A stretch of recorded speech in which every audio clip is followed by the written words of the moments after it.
graphics here that would be helpful for you to understand. Looks like we're about there.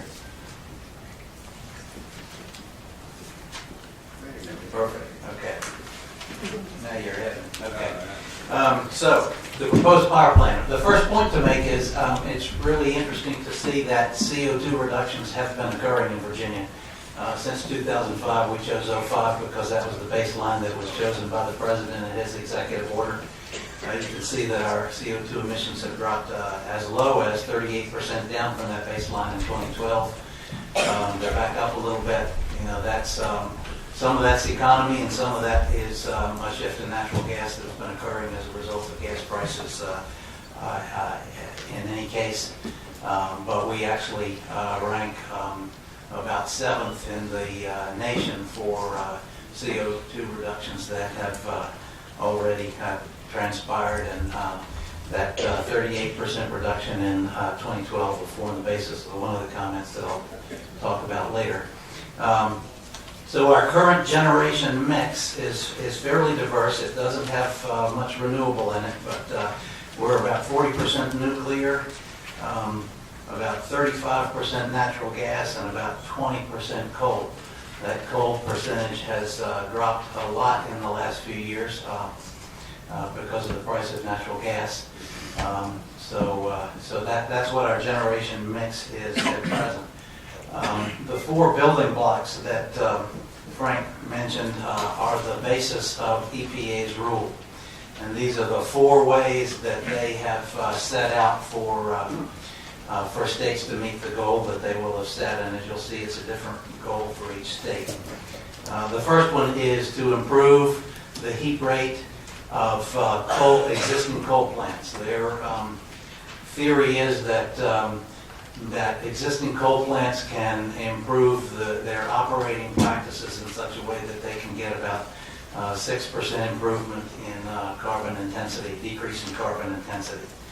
The second building block is NGCC, is natural gas.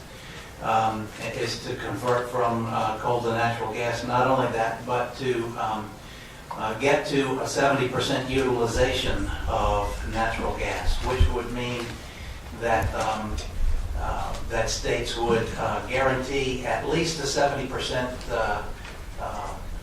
use of their natural gas capacity.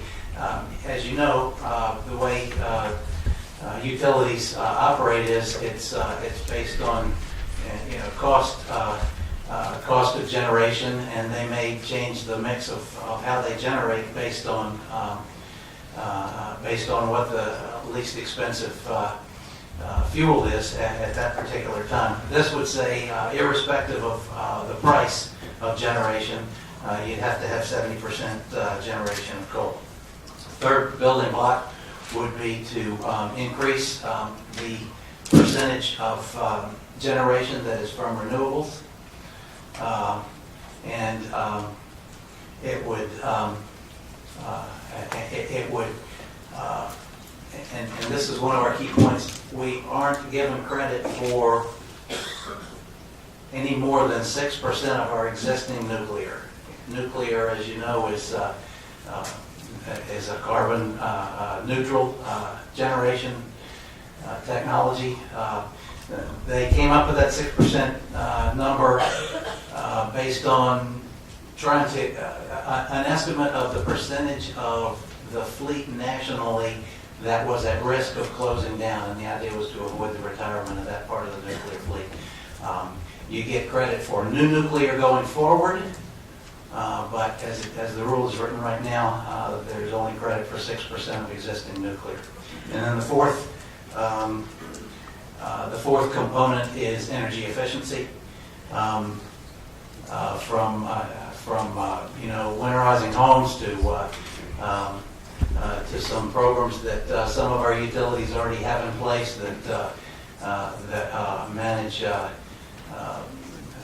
manage air conditioners and that sort of thing, to light bulbs, and we one of the things we have to deal with is figuring out how we would quantify that. But those are the 4 building blocks. This is an example of how EPA says that we might get to our goal. This is not prescriptive on EPA's part. This would be illustrative of how they think we might be able to get to the goal. Our 2012 fossil fuel electric generating unit rate was a little bit over 1,400 pounds of CO2 per megawatt hour. And so, so they give us the credit for 6% nuclear and whatever renewables we've gotten. That puts us at 1,300. With on-site efficiencies, that's a 6% number. I think we could get to around 1,250. Then the 70% dispatch of gas would get us a little over 1,000. Adding renewables would get us to about 900, and then energy efficiency would get us to 810. So as the rule is written right now, EPA's goal for us is a rate of 810 pounds of CO2 per megawatt hour, and that's the goal. Now, I said it varies from state to state. EPA has looked at the fuel mix of each state and using those 4 building blocks come up with a target rate for the individual states. This forms the basis of a lot of our key comments, and that is we're at 810. Some states are as high as 1,800. Where does that rate put us with respect to Maryland, West Virginia, North Carolina? Well, if my eyesight is good, it's lower than I believe just about anybody else in our region. It looks like South Carolina's a little bit lower, but West Virginia and Kentucky are very carbon-intensive states, and they're up in the over 1,400 to 1,600 range. Essentially, you could say that the more carbon-intensive states have higher goals than the less carbon-intensive states do. You mean higher levels? Higher levels. Their target is not as low as our target is. Their target is 1,600, and our target is 800. You can see there's some states that have stricter targets than us as well. They tend to not be coal-intensive states. But David, we're only talking about power plants. We're not talking about all the cars, buses, and trucks. That's correct. Straight. So if we clean up the cars, trucks, and buses, does that also offset some of this? I don't believe that the mobile fleet factors into this rule. Okay, so moving on. So this is what our fuel mix would look like under EPA's model for how we would get there. And basically, this is how the percentages would redistribute when you extract the 40% nuclear. And it says that we'd have to build some new gas plants. Our existing fleet would make up gas fleet would make up 44% of the total. We need to add some renewables and some energy efficiency. It does not presume new nuclear. I'm not sure that new nuclear could be built in the time frame to come online. I'm not sure how fast that could come online. But this presumes that we only have a very small percent that's nuclear. When you take 6% of what we've got, it ends up being 2% of EPA's target goal. David? Yes, sir. I noticed I'm sorry, Mr. Chairman, that the renewables portion basically is 16 times what is existing, given the current thing under that pie chart. Did EPA also, as part of these regulations, propose where these renewable projects might be taken, or give states power to place renewable energy projects anywhere they wanted, regardless of the consequences, in order for a state to achieve that 16 times increase of the existing renewables that we have now? Well, they set up the renewables by looking in regions. I don't think it'd be fair to say that they would say regardless of consequences, but the other environmental laws would need to be complied with as well.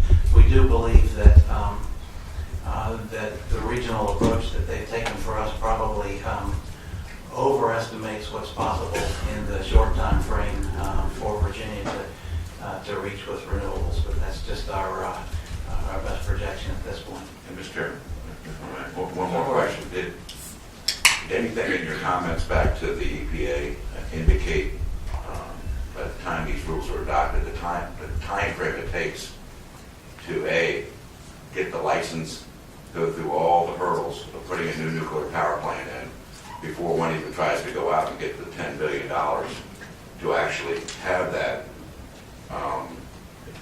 given the amount of time frame it takes to get a permit to do just about anything nowadays, was there any comments from the state saying, look, you're asking us by 2030, and just by the time these things get proposed, get put forward, and start down that permit hurdle, not to mention the litigation and everything else that follows, is there any, did you respond like as 2030 although it sounds like a far way off and government needs, Well, EPA did not presume that nuclear would be the way that we would comply, nor do we presume that in our comments, because we think probably within 2030, maybe nuclear might not be an option that we can reach by that time period. But that's, as I say, that may be there may be some ways to speed that up. I do know that EPA has had internal discussions about the fact that they're going to need to expedite some permitting and things like that. That wasn't a primary focus of our comments, however.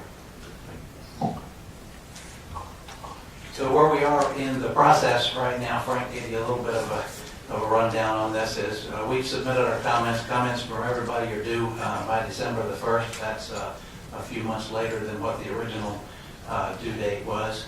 EPA plans to finalize their plan in 2015. I'm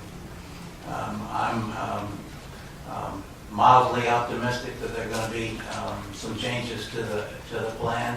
EPA realizes the complexity of the plan, and I'll expect to see some changes. So we're not probably going to know precisely what the plan looks like until June of next year.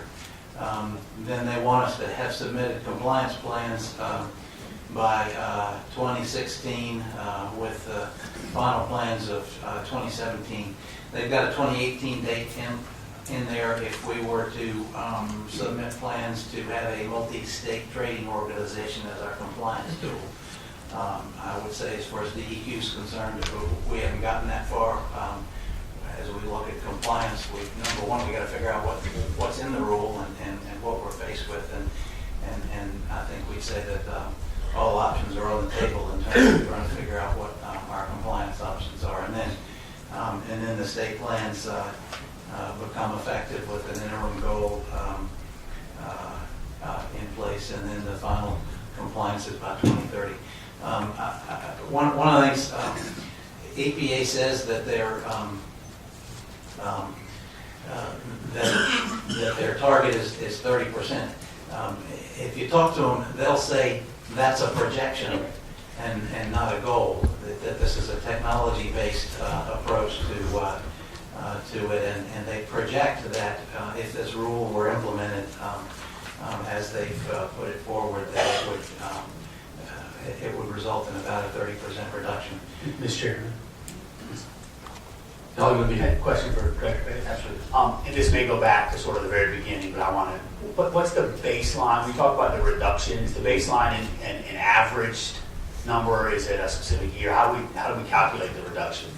That's a great question. That's one of our comments. Right now, their baseline is 2012.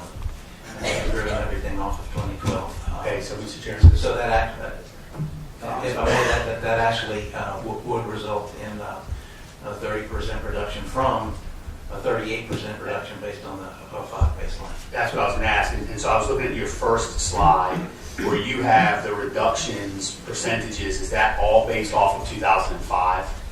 That's your very first slide. That's correct. And we chose 2005 because that was in the president's initial order that he put out, but that was the baseline that he chose. And so, Mr. Chairman, so for example, if the EPA picked 2005 or 2007 as the baseline target, we would have made fairly significant progress. If they picked 2012, we've got a lot of work left to do off an already